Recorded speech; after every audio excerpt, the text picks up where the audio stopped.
ಕಾಣಿಸುತ್ತೆ. ಆಹಾ, ಬೆಣ್ಣೆ ಚೆನ್ನಾಗಿ ಸೌರ್ತಿದ್ದಾರೆ. ಸೊ ಒಂದು ಸ್ಮಾಲ್ ಟೂರ್ ಮಾಡೋಣ ಅಲ್ವಾ? ಬನ್ನಿ ಮತ್ತೆ ನನ್ನ ಜೊತೆ.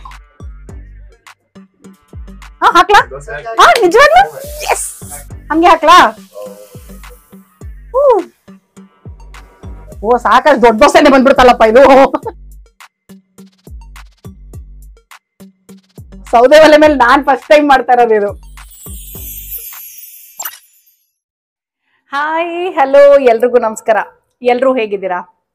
ಎಷ್ಟೋ ಸಲ ಏನಾಗತ್ತೆ ಗೊತ್ತಾ, ಒಂದು ಟ್ರಿಪ್ ಪ್ಲಾನ್ ಮಾಡ್ಬೇಕಾದ್ರೆ ಅದ್ ಸಣ್ಣ ಟ್ರಿಪ್ಪೋ ದೊಡ್ಡ ಟ್ರಿಪ್ಪೋ, ಅಫ್ಕೋರ್ಸ್ ಇಂಟರ್ನ್ಯಾಷನಲ್ ಟ್ರಿಪ್ಸ್ ಅಥವಾ ತುಂಬಾ ದೊಡ್ಡ ಟ್ರಿಪ್ಗಳಂದ್ರೆ ಸ್ವಲ್ಪ ಅಡ್ವಾನ್ಸ್ ಆಗಿ ಪ್ಲಾನ್ ಮಾಡ್ಬೇಕು.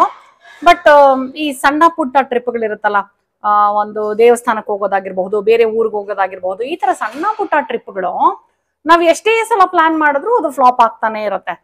ಸೊ ಈ ಸಲ ಅದೇ ತರದ್ದು ಒಂದು ಟ್ರಿಪ್ ನಾವು ಪ್ಲಾನೇ ಮಾಡದೆ, ಅದು ತುಂಬಾ ಹತ್ರನೇ ಆಗಿದ್ರು, ತುಂಬಾ ದಿನದಿಂದ ಹೋಗ್ಬೇಕು, ನಿಮಗೆ ಅಲ್ಲಿ ಸಾಕಷ್ಟು ಜಾಗಗಳನ್ನ ತೋರಿಸ್ಬೇಕು ಅಂತ ಪ್ಲಾನ್ ಮಾಡ್ತಾನೆ ಇದೀನಿ.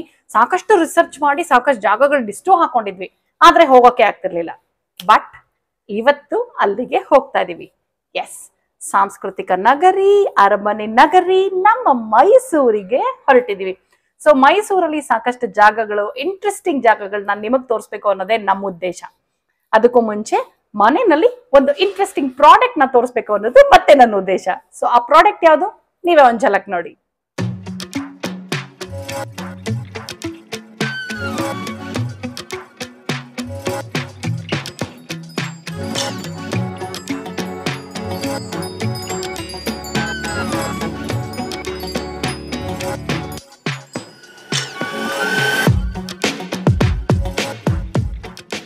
ಇದೆ ಅಗ್ಯಾರೋ ಮಿಕ್ಸರ್ ಗ್ರೈಂಡರ್. ಮಾಡೆಲ್ ಬಂದು ರಾಯಲ್. ಇದನ್ನ ನಾನು ಅಮೆಝಾನ್ ಅಲ್ಲಿ ಪರ್ಚೇಸ್ ಮಾಡಿದಂತ ಲಿಂಕ್ ನ ಡಿಸ್ಕ್ರಿಪ್ಷನ್ ಅಲ್ಲಿ ಹಾಕಿರ್ತೀನಿ, ಚೆಕ್ ಮಾಡೋದನ್ನ ಮರಿಬೇಡಿ. ಈ ಮಿಕ್ಸರ್ ಗ್ರೈಂಡರ್ ಅಲ್ಲಿ ಏನ್ ವಿಶೇಷತೆ ಇದೆ, ನಾವ್ ಯಾಕೆ ಇದನ್ನ ತಗೋಬೇಕು, ಇದು ಹೇಗ್ ವರ್ಕ್ ಆಗತ್ತೆ, ಇದ್ರ ಜೊತೆ ಏನೇನ್ ಬಂದಿದೆ ಎಲ್ಲದನ್ನು ನಾನೀಗ ನಿಮ್ಗೆ ಡೀಟೇಲ್ ಆಗಿ ತೋರಿಸ್ತಾ ಹೋಗ್ತೀನಿ. ಇದು ಬಂದು ನಿಮಗೆ heavy duty 900 what's 100% pure copper motor ಇರುವಂತ ಮಿಕ್ಸರ್ ಗ್ರೈಂಡರ್. ಇದ್ರ ಪವರ್ ಕಾರ್ಡ್ ಕೂಡ ಸಾಕಷ್ಟು ಲೆಂತಿ ಆಗಿರೋದ್ರಿಂದ ನಾವು ತುಂಬಾ ಕಂಫರ್ಟಬಲ್ ಆಗಿ ಯೂಸ್ ಮಾಡಬಹುದು. ಇದ್ರ ಜೊತೆ 3 ಜಾರ್ ಬಂದಿದೆ. 1.75 ಲೀಟರ್, 1 ಲೀಟರ್ ಮತ್ತೆ 400 ml ಜಾರ್. ಈ 1.75 ಲೀಟರ್ ಜಾರ್ ಬಂದು ಬ್ಲೆಂಡರ್ ಜಾರ್, ಅಂದ್ರೆ ನೀವು ವೆಟ್ ಗ್ರೈಂಡಿಂಗ್ ಯೂಸ್ ಮಾಡಬಹುದು. ನೋಡಿ, ಲಿಡ್ ವಿತ್ 3 ಲಾಕ್ಸ್ ಇದೆ ಇದಕ್ಕೆ, ಅಂಡ್ ಬಾಡಿ ಅಂಡ್ ಬೇಸ್. ಆಯ್ತಾ? ವೆಟ್ ಗ್ರೈಂಡಿಂಗ್ ಅಂದ್ರೆ ನೀವು ಬೇಕಾದ್ರೆ ಜ್ಯೂಸು, ಸ್ಮೂದಿಗಳು, ದೋಸೆ ಹಿಟ್ಟು, ಈ ತರದನ್ನೆಲ್ಲ ಆರಾಮಾಗಿ ಇದ್ರಲ್ಲಿ ಮಾಡಬಹುದು. ವೆಟ್ ಗ್ರೈಂಡಿಂಗ್ ಗೆ ಅನುಕೂಲ ಆಗೋ ಹಾಗೆ ಬ್ಲೇಡ್ ಇದೆ. ಅಂಡ್ ಎಲ್ಲಾ ಜಾರ್ಗಳು stainless steel with stainless steel blades. Jar coupler ಗಳೆಲ್ಲ ಇದು ಪ್ಲಾಸ್ಟಿಕ್ ಬದಲು ರಬ್ಬರ್ ಅಲ್ಲಿ ಮಾಡಿದ್ದಾರೆ. ಸೊ ಹೆವಿ ಡ್ಯೂಟಿ ಪರ್ಫಾರ್ಮೆನ್ಸ್ ಗೆ ತುಂಬಾ ಹೆಲ್ಪ್ ಆಗುತ್ತೆ. ಇದು ಬಂದು 1 ಲೀಟರ್ ಜಾರು, ಮೀಡಿಯಂ ಸೈಜ್ಡ್ ಇದು. ಇದನ್ನ ನೀವು ಚಟ್ನಿ ಗ್ರೈಂಡಿಂಗ್ ಗೆ ಯೂಸ್ ಮಾಡಬಹುದು. ಅಂಡ್ ಚಟ್ನಿ ಗ್ರೈಂಡಿಂಗ್ ಗೆ ಮತ್ತೆ ಮಿಕ್ಕಿದೆಲ್ಲ ಈ ತರದೆಲ್ಲ ಗ್ರೈಂಡ್ ಮಾಡೋದಕ್ಕೆ ಅನುಕೂಲ ಆಗೋ ಹಾಗೆ ಸ್ಟೈನ್ಲೆಸ್ ಸ್ಟೀಲ್ ಬ್ಲೇಡ್ ಒಳಗಡೆ ಇದೆ. ಎಲ್ಲಾ ಜಾರ್ಗಳಲ್ಲೂ ಸ್ಟೆಡಿ ಹ್ಯಾಂಡಲ್ ಇದೆ, which is very very helpful. ಇದು small size which is 400 ml jar. ಇದನ್ನ ನೀವು ಡ್ರೈ ಗ್ರೈಂಡಿಂಗ್ ಗೆ ಯೂಸ್ ಮಾಡಬಹುದು, ಲೈಕ್ ಮಸಾಲಾಸು, ಚಟ್ನಿ ಪುಡಿಗಳು, ಈ ತರದೆಲ್ಲ. ಅಂಡ್ ಡ್ರೈ ಗ್ರೈಂಡಿಂಗ್ ಗೆ ಅನುಕೂಲ ಆಗೋ ಹಾಗೆ ನೋಡಿ ಬ್ಲೇಡ್ಸ್ ಹೇಗಿದೆ ಅಂತ. ಜೊತೆನಲ್ಲಿ ಯೂಸರ್ ಮ್ಯಾನ್ಯುಯಲ್ ಬಂದಿದೆ. ಹಾಗೆ ಈ ಪ್ರಾಡಕ್ಟ್ ನನಗೆ 2 years ವಾರಂಟಿ ಜೊತೆ ಸಿಕ್ಕಿದೆ. ಈ ಯೂಸರ್ ಮ್ಯಾನ್ಯುಯಲ್ ನೋಡ್ಕೊಂಡು ಇದನ್ನ ಹೇಗೆ ಯೂಸ್ ಮಾಡಬೇಕು, ಹೇಗೆ ಯೂಸ್ ಮಾಡಬಾರ್ದು ಎಲ್ಲ ನೀವು ತಿಳ್ಕೋಬಹುದು. ಇದರಲ್ಲಿ 3 ಸ್ಪೀಡ್ಸ್ ಇದೆ, ಲೋ, ಮೀಡಿಯಂ ಅಂಡ್ ಹೈ. ಜೊತೆನಲ್ಲಿ ಒಂದು ವಿಪ್ ಫಂಕ್ಷನ್ ಕೂಡ ಇದೆ. ಇದನ್ನ ನೀವು ಪಲ್ಸ್ ಫಂಕ್ಷನ್ ತರನು ಯೂಸ್ ಮಾಡಬಹುದು. ಈ ಒಂದು ಅಗ್ಯಾರೋ ರಾಯಲ್ ಮಿಕ್ಸರ್ ಗ್ರೈಂಡರ್ ಅಲ್ಲಿ ಹೆವಿ ಡ್ಯೂಟಿ ಕಪ್ಲರ್ ಗಳಿರೋದ್ರಿಂದ ಹೈ ಪರ್ಫಾರ್ಮೆನ್ಸ್ ಗೆ ತುಂಬಾನೇ ಹೆಲ್ಪ್ ಮಾಡುತ್ತೆ. ಈಗ ನಾನು ಇದರಲ್ಲಿ ಕೋಲ್ಡ್ ಕಾಫಿ ಮಾಡೋದನ್ನ ತೋರಿಸ್ತಾ ಇದೀನಿ. ನೋಡಿ, ಐಸ್ ಕ್ಯೂಬ್ಸ್ ಕೂಡ ಇದು ಏನ್ ಸಕ್ಕತ್ತಾಗಿ ಕ್ರಶ್ ಮಾಡುತ್ತೆ ಗೊತ್ತಾ. ಸೊ ಐಸ್ ಕ್ಯೂಬ್ಸ್ ಫಸ್ಟ್ ಹಾಕೊಂಡು ಸ್ವಲ್ಪ ಹಾಲು ಸೇರಿಸ್ಕೊಂಡು ಕಾಫಿ ಡಿಕಾಕ್ಷನ್ ಹಾಕಿ ಜೊತೆನಲ್ಲಿ 2 ಸ್ಪೂನ್ ಐಸ್ ಕ್ರೀಮ್ ಸೇರಿಸ್ತಾ ಇದೀನಿ. ಅಂದ್ರೆ ನಾನು ಇದಕ್ಕೆ ಸಕ್ಕರೆ ಹಾಕ್ತಾ ಇಲ್ಲ, ಅದ್ರ ಬದಲು ಐಸ್ ಕ್ರೀಮ್ ಹಾಕ್ತಾ ಇದೀನಿ, ವೆನಿಲಾ ಫ್ಲೇವರ್. ಪ್ಲಗ್ ಇನ್ ಮಾಡಿ ಆನ್ ಮಾಡಿದ ತಕ್ಷಣ ಈ ತರ ರೆಡ್ ಲೈಟ್ ಇಂಡಿಕೇಟರ್ ಆನ್ ಆಗುತ್ತೆ. ನಿಮಗೆ ಯಾವ ಸ್ಪೀಡ್ ಬೇಕೋ ಆ ಸ್ಪೀಡು ಲೋ, ಮೀಡಿಯಂ, ಹೈ ಅಲ್ಲಿ ಸೆಟ್ ಮಾಡ್ಕೊಂಡು ಗ್ರೈಂಡ್ ಮಾಡ್ಕೋಬಹುದು. ಇದು ಯೂಸ್ ಮಾಡೋದು ಎಷ್ಟು ಈಸಿನೋ ಕ್ಲೀನಿಂಗು ಮೇಂಟೆನೆನ್ಸ್ ಕೂಡ ಅಷ್ಟೇ ಈಸಿ. ನೋಡಿ, ಸೂಪರ್ ಡೂಪರ್ ಆಗಿ ಕೆಫೆ ಸ್ಟೈಲ್ ಕೋಲ್ಡ್ ಕಾಫಿ ಎಷ್ಟು ಬೇಗ ರೆಡಿ ಆಗೋಯ್ತು ಅಂತ ನೋಡಿದ್ರಿ ಅಲ್ವಾ. ಈ ನಮ್ಮ Agaro mixer grinder model royal 900 watts powerful ಆಗಿತ್ತು. ಸೊ ಎಷ್ಟು ಪವರ್ಫುಲ್ ಆಗಿ ಕೆಲಸಗಳನ್ನ ಮಾಡ್ತು ಅಂತ ನೀವೇ ನೋಡಿದ್ರಿ ಅಲ್ವಾ. ನಿಮಗೂ ಏನಾದ್ರೂ ಈ ಪ್ರಾಡಕ್ಟ್ ನ ಮನೆಗೆ ಪರ್ಚೇಸ್ ಮಾಡ್ಬೇಕು ಅಂತಿತ್ತು ಅಂದ್ರೆ ನಾನು ಲಿಂಕ್ ನ ಡಿಸ್ಕ್ರಿಪ್ಷನ್ ಅಲ್ಲಿ ಹಾಕಿರ್ತೀನಿ, ನೀವು ಅದನ್ನ ಚೆಕ್ ಮಾಡಿ ಆದಷ್ಟು ಬೇಗ ನಿಮ್ ಮನೆಗೆ ಬೇಕು ಅಂದ್ರೆ ತಗೊಂಡ್ಬಿಡಿ. ಓಕೆನಾ. ಸರಿ, ಹಾಗಿದ್ರೆ ನಾನ್ ನಿಮ್ಗೆ ವಿಡಿಯೋ ಸ್ಟಾರ್ಟಿಂಗ್ ಅಲ್ಲಿ ಹೇಳಿದ್ದೆ ಮೈಸೂರಿಗೆ ಹೊರಟಿದೀವಿ, ಮೈಸೂರಲ್ಲಿ ಸಾಕಷ್ಟು ಜಾಗಗಳನ್ನ ನಿಮಗ್ ತೋರ್ಸೋದಿದೆ ಅಂತ. ಇವತ್ತು ಮೊದಲನೇದಾಗಿ ನಿಮಗ್ ತೋರಿಸ್ತಾ ಇರುವಂತ ಜಾಗ ಬಂದು ಮೈಸೂರು ಅಂದ ಮೇಲೆ ಮೈಲಾರಿ ದೋಸೆ ತಿಂದೇ ಇದ್ರೆ ಆಗತ್ತಾ? ಮತ್ ಯಾಕೆ ತಡ?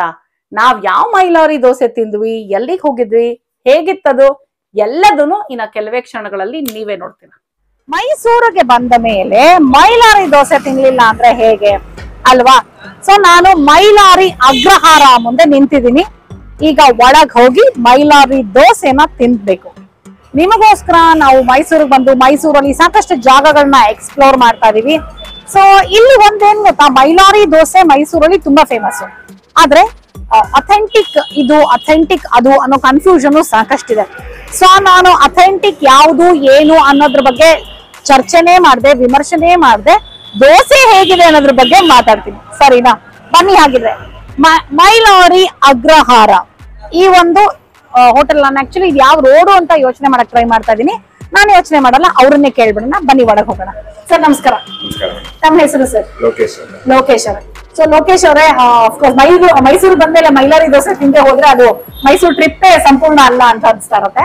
ಸೊ ಆಲ್ಮೋಸ್ಟ್ ಕ್ಲೋಸಿಂಗ್ ಟೈಮ್ ಬಂದ್ಬಿಡಿದೀವಿ ನಾವು, 8 ಗಂಟೆ ತನಕನಾ? ಓಕೆ. ಏನ್ ಸರ್ ನಿಮ್ ರೆಗ್ಯುಲರ್ ಟೈಮಿಂಗ್ಸ್? ಬೆಳಿಗ್ಗೆ 7 ರಿಂದ 12 ಈಗ ಮಧ್ಯಾಹ್ನ 3 ರಿಂದ 8 ಗಂಟೆ. ಭಾನುವಾರ ಮಾತ್ರ ಹಾಫ್ ಟೈಮ್, 7 ರಿಂದ 1 ಗಂಟೆ ತನಕ. 1 ಗಂಟೆ ತನಕ ಇರ್ತೀರಾ? ಓಕೆ. ಸೊ ಇಡ್ಲಿ ದೋಸೆ ಅಷ್ಟೇ ಸಿಗೋದು? ಸಿಂಪಲ್ ಆಗಿ ಮಾಡೋ, ಅದು ಕರೆಕ್ಟ್, ಮಾಡೋ ಅಷ್ಟನ್ನೇ ಅದನ್ನೇ ತೃಪ್ತಿಯಾಗಿ ತಿನ್ಲಿ ಅಂತ ಅಲ್ವಾ? ನನಗೆ ಆಕ್ಚುಲಿ ನಮ್ಮ ತಂದೆ ಮಾಡ್ತಿದ್ರು ಅದೇ ತರ, ನಾ ಅದೇ ತರ ಅದೇ ಕಂಟಿನ್ಯೂ ಮಾಡ್ತೀನಿ. ಎಷ್ಟು ವರ್ಷಗಳಿಂದ ಇದೆ ಸರ್ ಇವಾಗ? ನಮ್ಮ ತಂದೆ ಮಾಡ್ತಿದ್ದಾನೆ ಐತೆ. ನಮ್ಮ ತಂದೆ ಹೆಸರು ಮೈಲಾರಸ್ವಾಮಿ ಅಂತ, ಅವ್ರ ಹೆಸರೇ ಕಂಟಿನ್ಯೂಸ್ ಆಯ್ತು ಅಷ್ಟೇ. ನಮ್ಮ ತಂದೆ ನಮ್ ಚಿಕ್ಕಪ್ಪ ಎಲ್ಲ ಜೊತೆ ಸೇರ್ಕೊಂಡು ನಾವೆಲ್ಲ ಚಿಕ್ಕವರಿದ್ದಂಗೆ ಮಾಡ್ತಿದ್ರು. ಆಮೇಲೆ ಎಲ್ಲ ರೂಪ ಒಟ್ಟು ಏನೇನೇ ಹೆಸರು ಇಟ್ರು ಯಾವ್ದೇ ಹೆಸರು ಉಳಿಲಿಲ್ಲ. ನಮ್ ತಂದೆ ಹೆಸರೇ ಶಾಶ್ವತ ಉಳ್ಕತ್ತ. ಮೈಲಾರಿ ಹೋಟ್ಲು, ನಾನು ಕೊನೆ ಮಗ ಲೋಕೇಶ್ ಅಂತ. ನೀವು ಕೊನೆ ಮಗನಾ? Very nice. Okay sir. So yes, ಅದೇ ನಾ ಹೇಳಿದೆ, ಆಲ್ಮೋಸ್ಟ್ ಕ್ಲೋಸಿಂಗ್ ಅವರ್ಸ್ ಬಂದಿದ್ದೀವಿ. ಸೊ ಬಂದು ಇಲ್ಲಿ ದೋಸೆ ತಿಂದು ನಮ್ಮ ಮೈಸೂರು ಟ್ರಿಪ್ ನ ಕಂಪ್ಲೀಟ್ ಮಾಡ್ತಾ ಇದೀವಿ. Okay sir, thank you so much. So Agrahara Mylari ನಾನು ನಿಮ್ಗೆ ಹೇಳ್ತಾ ಇದ್ದೆ, ಅಥೆಂಟಿಸಿಟಿನ ಕಾಪಾಡ್ಕೊಂಡಿದೆ ಇನ್ನು ಅಂತ. ಜಾಗ ಆಗಿರಬಹುದು ಅಥವಾ ಅವ್ರು ಸರ್ವ್ ಮಾಡೋ ರೀತಿ ಆಗಿರಬಹುದು, ಕುಕ್ ಮಾಡೋದಾಗಿರ್ಬಹುದು ಸೌದೆ ಒಲೆನಲ್ಲಿ. ಸೊ ಒಂದು ಸ್ಮಾಲ್ ಟೂರ್, ನೀವೇ ನಾವು ಕ್ಲೋಸಿಂಗ್ ಟೈಮ್ ಅಲ್ಲಿ ಬಂದಿದೀವಿ. ಅಡ್ವಾಂಟೇಜ್ ಏನಂದ್ರೆ ನಮ್ಗೆ ಇವಾಗ ಜಾಸ್ತಿ ಜನ ಇಲ್ಲ. ಸೊ ಒಂದು ಸ್ಮಾಲ್ ಟೂರ್ ಮಾಡೋಣ ಅಲ್ವಾ? ಬನ್ನಿ ಮತ್ತೆ ನನ್ನ ಜೊತೆ. ಸೊ ನೋಡಿ, ಇದು ಅಷ್ಟೇ, ಕುತ್ಕೊಳ್ಳೋ ಬೆಂಚಸ್ ಮತ್ತೆ ಜಾಗ ಎಲ್ಲ ಹಿಂದಿನ ಕಾಲದಿಂದ, ಅವ್ರ ತಂದೆ ಕಾಲದಿಂದ ಏನ್ ಫಾಲೋ ಮಾಡ್ಕೊಂಡ್ ಬಂದಿದ್ರು ಅದನ್ನ ತುಂಬಾ ಅಪ್ಗ್ರೇಡ್ ಮಾಡದೆ ನೀಟಾಗಿ ಹಂಗೆ ಮೇಂಟೈನ್ ಮಾಡ್ಕೊಂಡ್ ಬಂದಿದ್ದಾರೆ, ವಿಚ್ ಇಸ್ ವೆರಿ ನೈಸ್. ಇಲ್ಲಿ ಟೈಮಿಂಗ್ಸ್ ಎಲ್ಲ ಹಾಕಿದ್ದಾರೆ ಬೋರ್ಡ್ ನಿಮಗೆ. ಬೆಳಗ್ಗೆ 7 ರಿಂದ ಮಧ್ಯಾಹ್ನ 12:30, ಮತ್ತೆ ಮಧ್ಯಾಹ್ನ 3 ಗಂಟೆಯಿಂದ ರಾತ್ರಿ 8 ಗಂಟೆ ತನಕ ಇರುತ್ತೆ. ಭಾನುವಾರ ಮಾತ್ರ ಬೆಳಗ್ಗೆ ಇರುತ್ತೆ 7 ರಿಂದ 1 ಗಂಟೆ ತನಕ. ಓಕೆನಾ? ರಜಾ ಅಂತ ಯಾವತ್ತು, ಫುಲ್ ಡೇ ರಜಾ ಅಂತ ಯಾವತ್ತೂ ಇಲ್ಲ, ಬರೀ ಹಾಫ್ ಡೇ ಸಂಡೇಸ್.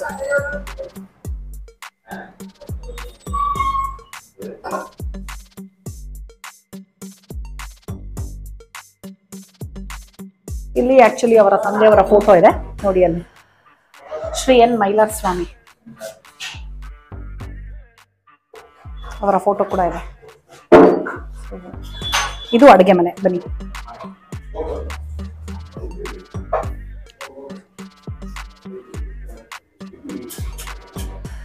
ತಲೆ ಬಗ್ಗಿಸ್ಕೊಂಡು ಒಳಗ್ ಬರ್ಬೇಕು, ತಲೆ ತಗ್ಗಿ ನಡೆಯೋದನ್ನ ಅಭ್ಯಾಸ ಮಾಡ್ಕೋಬೇಕು ನಾವು.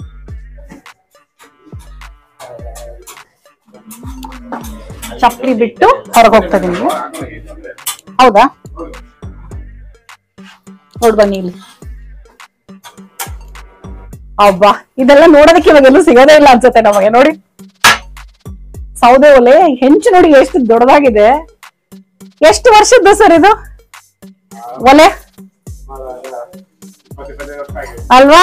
ಓ ಮೈ ಗಾಡ್. ಅದೇ ಹೇಳಿದ್, ಇವಾಗ ಇದೆಲ್ಲ ನಮಗ್ ನೋಡಕ್ ಸಿಗೋದೇ ಇಲ್ಲ. ನೋಡಿ ಎಷ್ಟ್ ಚೆನ್ನಾಗಿದೆ. ನಾನ್ ಚಿಕ್ಕವಳಿದ್ದಾಗ ಆಕ್ಚುಲಿ ನಮ್ಮ ತಂದೆ ಹುಟ್ಟು ಬೆಳೆದಿದ್ದೆಲ್ಲ ನಾಚಕುಪ್ಪಂ ಅಂತ ಊರಲ್ಲಿ. ಅಲ್ಲಿ ನಮ್ಮ ದೊಡ್ಡಮ್ಮ ಇನ್ನು ಸೌದೆ ಒಲೆನಲ್ಲಿ ಅಡ್ಗೆ ಮಾಡೋರು. ಅವ್ರು ಸಿಂಪಲ್ ಆಗಿ ಮಾಡಿದ್ರು ಸೌದೆ ಒಲೆನಲ್ಲಿ ರುಚಿ ಜಾಸ್ತಿ, ಸಕ್ಕತ್ತಾಗಿರುತ್ತೆ. ಸೊ ಇದು ಅಷ್ಟೇ, ದೋಸೆಗಳು ಸೌದೆ ಒಲೆಯಲ್ಲಿ ಮಾಡೋದ್ರಿಂದ ರುಚಿಯಾಗಿರುತ್ತೆ. ಆಹಾ, ಬೆಣ್ಣೆ ಚೆನ್ನಾಗಿ ಸೌರ್ತಿದ್ದಾರೆ. ದೋಸೆ ತಿಂದ್ಮೇಲೂ ದೋಸೆ ತಿನ್ಬೇಕು ಅಂತ ಆಸೆ ಆಗತ್ತೆ ದೋಸೆ ನೋಡ್ತಾ ಇದ್ರೆ. ನೋಡಿ ಹಿಟ್ ಕನ್ಸಿಸ್ಟೆನ್ಸಿ ಎಷ್ಟು ಚೆನ್ನಾಗಿದೆ ಇದು ಅಂತ.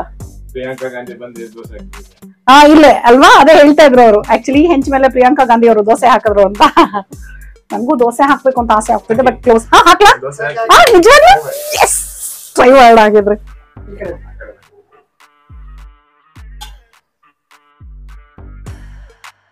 ಹೇಗೆ ಸುಮ್ನೆ ಹಾಕಿ ಬಿಟ್ಬಿಡ್ಬೇಕಲ್ವಾ? ನೀವು ಮನೇಲಿ ಹೆಂಗ್ ಹಾಕ್ತೀರ ಹಂಗ ಹಾಕಿ. ಹಂಗೆ ಹಾಕ್ಲಾ? ಓ ಸಾಕಷ್ಟು ದೊಡ್ಡ ದೋಸೆನೆ ಬಂದ್ಬಿಡ್ತಲ್ಲಪ್ಪ ಇದು. ಇಷ್ಟು ಹಿಟ್ಟು ಸಖತ್ ದೊಡ್ಡದಾಗೆ ಬಂತು. ಬರಲ್ಲ, ನೀಟಾಗಿ ರೌಂಡ್ ಆಗೇ ಬಂದಿದೆ. ವಾವ್, ಸೌದೆ ಒಲೆ ಮೇಲೆ ನಾನ್ ಫಸ್ಟ್ ಟೈಮ್ ಮಾಡ್ತಾ ಇರೋದು ಇದು. Very nice. ಹಾ, ಓ ಬಿಸಿ ಇದೆ ಚಿನ್ನ, ತುಂಬಾ ಬಿಸಿ ಇದೆ. ಹೇಗೆ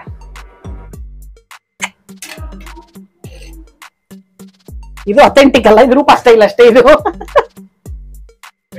ತೆಗೆದ್ಬಿಡ್ಲಾ? ಇಲ್ಲ, ಕಡಿಮೆ ಮಾಡ್ಬಿಟ್ಟಿದ್ದಾರೆ ಅನ್ಸುತ್ತೆ. ಓ ಅಲ್ಲಿ ಹಾಕ್ಬೇಕಿತ್ತ ನಾನು? ಬರುತ್ತೆ ಬರುತ್ತೆ, ಎದಳನೆ. ಓ ಸೂಪರ್, ಸಾಗು ಏನ್ ಬೇಡ. ಓ ಹೌದು, ಒಳ್ಳೆ ಕಲರ್ ಬಂತು. ಇದೆ ಒಂಚೂರು ಆಗ್ಲಿ ಅಂತ ಕಾಯ್ತಾ ಇದ್ದೀನಿ ನಾನು. ಹಾಕ್ಲಾ ಉಲ್ಟಾ? ಹೆಂಗೆ ಸೂಪರ್. ಲೋಕೇಶ್ ಅವರೇ, ಇವಾಗ ನೀವು ತಿನ್ಬೇಕು. ಬೆಳಿಗ್ಗೆ ತಿಂಡಿ ಶುರು ಆಗತ್ತೆ ನನ್ನಿಂದ ಬೆಳಿಗ್ಗೆ. ಹೌದಾ? ಇಡ್ಲಿನ ದೋಸೆನಾ? 2 ದೋಸೆ ಕಾಫಿ ಕುಡಿದ್ಬಿಟ್ರೆ ಆಮೇಲೆ ಬಾಲ ತೆಗಿಯೋದು. 2 ದೋಸೆ ಕಾಫಿ ಕುಡಿದ್ಮೇಲೆ ಅಂತ ನೋಡಿದ್ರ? ನಮಗೂ ಗೊತ್ತಾಯ್ತದೆ ಒಂಚೂರು ಏನಾದ್ರು ಹೆಚ್ಚು ಕಮ್ಮಿ ನೋಡಿದ್ರ? ಕರೆಕ್ಟ್, ಅದು ಆಕ್ಚುಲಿ ಕರೆಕ್ಟ್ ಮೆಥಡ್. ಹೌದಾ? 6:30ಗೆಲ್ಲ ರೆಡಿ ಆಗ್ಬೇಕಾರೆ ಎಲ್ಲಾರು ಕೂತ್ಕೊಂಡ್ರೆ ಎಲ್ಲಾರು ತಿನ್ಬಿಟ್ಟು ಆಮೇಲೆ ಬಾಲ ತೆಗಿತಿದ್ದು ನಾವೆಲ್ಲ ಜೊತೆ ಇದ್ದಾಗ.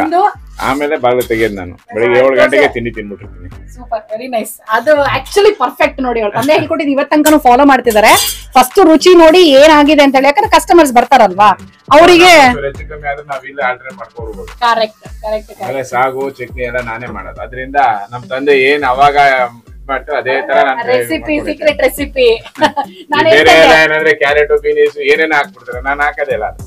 ಈರುಳ್ಳಿ ಮಸಾಲೆ ಅಷ್ಟೇ, ಕೋಸು ಹಾಕಲ್ಲ. ಕೋಸು ಹಾಕಿದ್ರೆ ನಿಮ್ಗೆ ಕೈ ಬಂದ್ಬಿಡ್ತದೆ.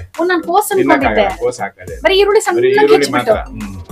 ನಾನು ರೆಸಿಪಿನ ಬ್ರೇಕ್ ಮಾಡ್ಬೇಕು ಅಂತ ಯೋಚನೆ ಮಾಡ್ತಾ ಇದ್ದೆ. ಸಕ್ಕದಾಗಿರುತ್ತೆ ಸಾಗು, ಸಿಂಪಲ್ ಆಗಿದ್ರು ತುಂಬಾ ಚೆನ್ನಾಗಿರುತ್ತೆ. ನಮ್ಮ ಊಟ ಸಾಗು ಶನಿವಾರ ಬನಾರ ಮಾಮೂಲಿ ದಿವಸ ಬಂದ್ಬಿಟ್ರೆ ಸಾಗು ಚಟ್ನಿ ಹಾಕಿ ಒಬ್ಬ ಇರ್ತೇ ಇಡ್ಲಿ ಕೊಡದಂಗ ದೋಸೆ ಕೊಡದಂಗ ಸಾಗು ಚಟ್ನಿ ತಿಂದೇ ಬಿಟ್ಟಿರ್ತಾರೆ. ಇನ್ನೊಂದ್ಸಲ ಎಕ್ಸ್ಟ್ರಾ ಕೊಡ್ಬೇಕು. ಅದೇ ನೋಡಿ, ಆಮೇಲೆ ಯಾರು ಒಂದ್ ದೋಸೆಗೆ ನಿಲ್ಸೋರಿಲ್ಲ, ಯಾರು ಇಲ್ಲ. ಒಂದ್ ದೋಸೆಗೆ ನಿಲ್ಸಕ್ ಸಾಧ್ಯನೇ ಇಲ್ಲ. No one can eat just ಅಲ್ವಾ? No one can eat just one ಅಂತಾರಲ್ಲ ಹಾಗೆ, ಒಂದು ದೋಸೆಗೆ ನಿಲ್ಸಕ್ ಸಾಧ್ಯನೇ ಇಲ್ಲ.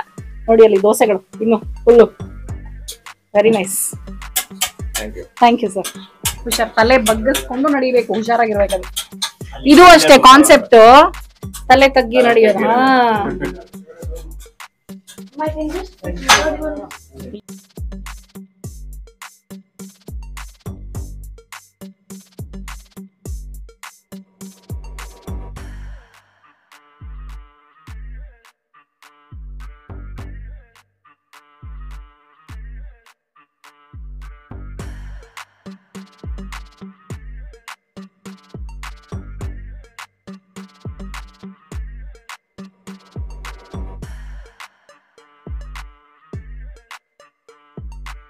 ವಾವ್, ನೋಡಿ ನಂಗೆ ಆಕ್ಚುಲಿ ದೋಸೆ ಕೊಟ್ಟಿರೋ ಸ್ಟೈಲೇ ತುಂಬಾ ಇಷ್ಟ. ಅಡಿಕೆ ಎಲೆ ಮೇಲೆ ಬಾಳೆ ಎಲೆ, ಅದ್ರ ಮೇಲೆ ದೋಸೆ ತಂದು ಹಾಕಿದ್ರು. ತಿನ್ನಕ್ಕೆ ಖುಷಿ ಆಗತ್ತೆ. ಇದು ತಟ್ಟೆ ಎಲ್ಲ ಅಲ್ಲದೆ ಈ ತರ ಅಡಿಕೆ ಎಲೆ ಬಾಳೆ ಎಲೆ ತಿನ್ನಕ್ಕೆ ಸಖತ್ ಖುಷಿ. ಹೌದಮ್ಮ, ಬಿಸಿ ಇದೆಯಾ? ಮುರಿಯಕ್ಕೆ ಟ್ರೈ ಮಾಡಿ, ಏನೋ ಪಜೀತಿ ಮಾಡ್ಕೊಂಡಿದ್ಯಾ ಅಲ್ಲಿ? ಬಿಸಿ ಬಿಸಿ ಬಿಸಿ ಬಿಸಿ. ನೋಡಿ ಇಲ್ಲಿ ನೋಡಿ ಒಳಗಡೆ ಸಾಗು ಹೇಗಿದೆ ಅಂತ. ಆಕ್ಚುಲಿ ನನಗೆ ರೆಗ್ಯುಲರ್ ಮಸಾಲೆ ದೋಸೆಗಿಂತ ನನಗೆ ಇದು ತುಂಬಾ ಇಷ್ಟ. ಆಮೇಲೆ ದಾವಣಗೆರೆ ಬೆಣ್ಣೆ ದೋಸೆನೂ ನನಗೆ ತುಂಬಾ ಇಷ್ಟ. ಸೊ ಎಸ್, ಸಾಗು ಕ್ಲೋಸಿಂಗ್ ಟೈಮ್ ಆದ್ರೂ ಬಿಸಿ ಬಿಸಿಯಾಗಿ ಇವಾಗ ದೋಸೆ ಮಾಡಿ ಫ್ರೆಶ್ ಆಗಿ ತೊಗೊಂಬಂದು ಕೊಟ್ಟಿದ್ದಾರೆ. ಸಾಫ್ಟ್ ಆಗಿರುತ್ತೆ ಇದಂತೂ. ಕೈಂಡ್ ಆಫ್ ಮನೇಲಿ ಮಾಡೋ ದೋಸೆ ತರ ಇರುತ್ತೆ ಟೆಕ್ಸ್ಚರ್ ಯಾವಾಗ್ಲೂ. ಅದಕ್ಕೆ ರುಚಿ ಜಾಸ್ತಿ. ಸೌದೆ ಒಲೆ ಊರಿಲಿ ಮಾಡ್ತಾರಲ್ಲ, ರುಚಿ ಜಾಸ್ತಿ. ಕಾಯಿ ಚಟ್ನಿ ಕೊಡ್ತಾರೆ ಇವರು, ತುಂಬಾ ಚೆನ್ನಾಗಿರುತ್ತೆ.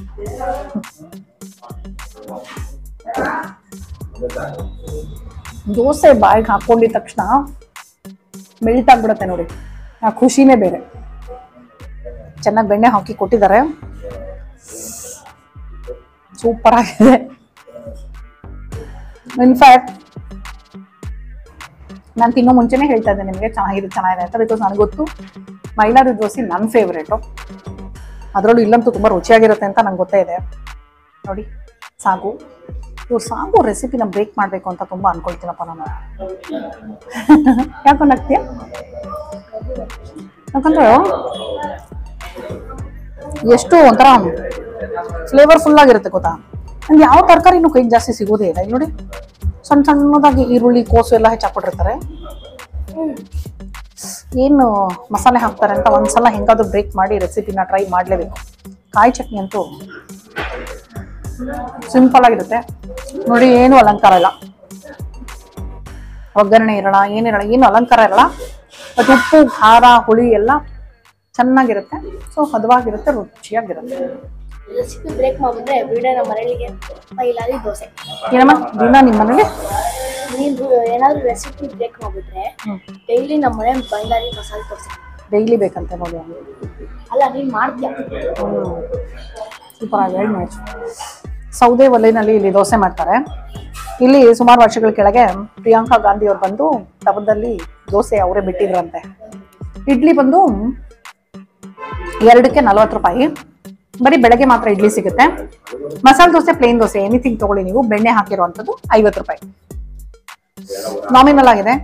ಒಂದು ದೋಸೆ ಹೊಟ್ಟೆ ತುಂಬೋದು ತುಂಬಾ ಅಪರೂಪನೇ. ಇನ್ನೊಂದು ದೋಸೆ ತಿನ್ಲೇಬೇಕು ಅಂತ ಅನ್ಸುತ್ತೆ, ಅಷ್ಟು ಚೆನ್ನಾಗೂ ಇರುತ್ತೆ, ಅಷ್ಟು ಸಾಫ್ಟ್ ಆಗಿರುತ್ತೆ. ನಿನ್ ತಕ್ಷಣ ಕೊಯ್ ಅಂತ ಕರ್ಗೋಗುತ್ತೆ ಹಂಗೇನೆ. ಇದು ಬಂದು ಅಗ್ರಹಾರ ಸಯ್ಯೋಜಿ ರಾವ್ ರಸ್ತೆ ಅಗ್ರಹಾರ. ಸೊ ನೀವು ಅಗ್ರಹಾರ ಮೈಲಾರಿ ಅಂತ ಹಾಕೊಂಡ್ರೆ ಗೂಗಲ್ ಮ್ಯಾಪ್ ಅಲ್ಲಿ ಲೊಕೇಶನ್ ಸಿಗುತ್ತೆ. ಬೆಳಗ್ಗೆ ಹೊತ್ತು ಬಂದ್ರೆ ನೀವು ಇಲ್ಲಿ ಇಡ್ಲಿನ ಟ್ರೈ ಮಾಡಬಹುದು. ಸೊ ಭಾನುವಾರದ ಹೊತ್ತು ಮಾತ್ರ ಅರ್ಧ ದಿನ ಇರುತ್ತೆ, ಮಿಕ್ಕಿದ ದಿನ ಬೆಳಗ್ಗೆ ಸಂಜೆ 2 ಹೊತ್ತು ಇರುತ್ತೆ. ಇವರು ಇನ್ನೂ ಒಂದು ಅಥೆಂಟಿಸಿಟಿನ ಸೌದೆ ಒಲೆನಲ್ಲಿ ಮಾಡೋದಾಗಿರ್ಬೋದು, ಅಥವಾ ಸರ್ವ್ ಮಾಡೋದಕ್ಕೆ ಬಾಳೆ ಎಲೆ ಅಡಿಕೆ ಎಲೆ ಯೂಸ್ ಮಾಡೋದಾಗಿರ್ಬೋದು, ಅಥವಾ ಈವನ್ ಜಾಗ ನೀವು ನೋಡಿದ್ರು ಒಂಥರ ಇನ್ನೂ ಓಲ್ಡ್ ಫ್ಯಾಷನ್ಡ್ ಆಗಿ ಅದನ್ನ ಮೇಂಟೈನ್ ಮಾಡ್ತಾ ಇದ್ದಾರೆ, which gives a different outlook ನಮಗೆ ಅಲ್ವಾ. ಓಕೆ, ಮೈಲಾರಿ ಅಗ್ರಹಾರ ಮೈಲಾರಿ ದೋಸೆಗಳನ್ನ ತಿಂದಿದ್ದಾಯ್ತು, ನೋಡಿದ್ರಿ ಅಲ್ವಾ. ಜೊತೆನಲ್ಲಿ ಈ ಮೈಲಾರಿ ಅಗ್ರಹಾರದ ಒಂದು ಸಣ್ಣ ಟೂರೇ ಆಗೋಯ್ತು. ಸೌದೆ ಒಲೆ ನೋಡಿದ್ರಿ, ಸೌದೆ ಒಲೆ ಮೇಲೆ ದೋಸೆ ಹೇಗ್ ಮಾಡೋದು ನೋಡಿದ್ರಿ. ನಾನು ಒಂದು ದೋಸೆನ ಹಾಕಿದೆ. ಎನಿವೇಸ್, ನಾನು ಈ ಒಂದು ಸುಮಾರು ವರ್ಷಗಳಿಂದ ಬಂದಿರುವಂಥದ್ದು ಆಲ್ರೆಡಿ ಬ್ರ್ಯಾಂಡ್ ಆಗಿರುವಂಥದ್ದಕ್ಕೆ ರೇಟ್ ಮಾಡೋದಕ್ಕೆ ಹೋಗೋದಿಲ್ಲ. ಐ ಡೋಂಟ್ ಥಿಂಕ್ಸ್, ಅಂದ್ರೆ ರೇಟಿಂಗ್ ಏನು ಅವಶ್ಯಕತೆ ಇರೋದಿಲ್ಲ ಅಂತ ನನ್ನ ಅಭಿಪ್ರಾಯ. ಸೊ ಹಾಗಾಗಿ ನಾನು ಮೈಲಾರಿ ಅಗ್ರಹಾರ ದೋಸೆಗೆ ನಾನು ರೇಟಿಂಗ್ ಏನು ಕೊಡ್ತಾ ಇಲ್ಲ. ಖಂಡಿತವಾಗ್ಲೂ ತುಂಬಾ ತುಂಬಾ ತುಂಬಾ ರುಚಿಯಾಗಿತ್ತು. ಸೊ ನೀವು ಮೈಸೂರಿಗೆ ಬಂದಾಗ ಮೈಲಾರಿ ದೋಸೆನ ಮಿಸ್ ಮಾಡಲೇಬೇಡಿ. ಇದು ಬಂದು ಕುವೆಂಪು ಅಲ್ಲ, ಏನು ರೋಡ್ ಹೇಳಿದ್ದು, ಅಗ್ರಹಾರ ರೋಡ್, ಸಾರಿ ಅಗ್ರಹಾರ ರೋಡು. ಸೊ ನೀವು ಇಲ್ಲಿಗೆ ಬಂದಾಗ ಅಗ್ರಹಾರ ಮೈಲಾರಿ ಅಂತ ಹಾಕೊಂಡ್ರೆ ಗೂಗಲ್ ಮ್ಯಾಪ್ ಅಲ್ಲಿ ಈ ಡೈರೆಕ್ಷನ್ ಸಿಗತ್ತೆ. ಸೊ ಬಂದು ತಿಂದು ನನಗೆ ನಿಮ್ಮ ಅಭಿಪ್ರಾಯನ ಕಮೆಂಟ್ ಮಾಡಿ, ಓಕೆನಾ. ಇವತ್ತಿನ ಎಪಿಸೋಡ್ ನಿಮ್ಗೆ ಇಷ್ಟ ಆಗಿದೆ ಅಂತ ಅನ್ಕೊಂಡಿದೀನಿ. ಮತ್ತೆ ಮುಂದಿನ ಎಪಿಸೋಡ್ ಅಲ್ಲಿ ನಿಮ್ಮ ಭೇಟಿ. ನಿಮಗೋಸ್ಕರ ಮೈಸೂರಲ್ಲಿ ಸಾಕಷ್ಟು ಜಾಗಗಳನ್ನ ಎಕ್ಸ್ಪ್ಲೋರ್ ಮಾಡ್ತಾ ಇದೀವಿ. ಸೊ ಎಸ್, ಇನ್ನೊಂದು ಎಕ್ಸೈಟಿಂಗ್ ಎಪಿಸೋಡ್ಗೆ ಕಾಯ್ತಾರೆ. ಅಲ್ಲಿ ತನಕ ಟಾಟಾ, bye bye, love you all.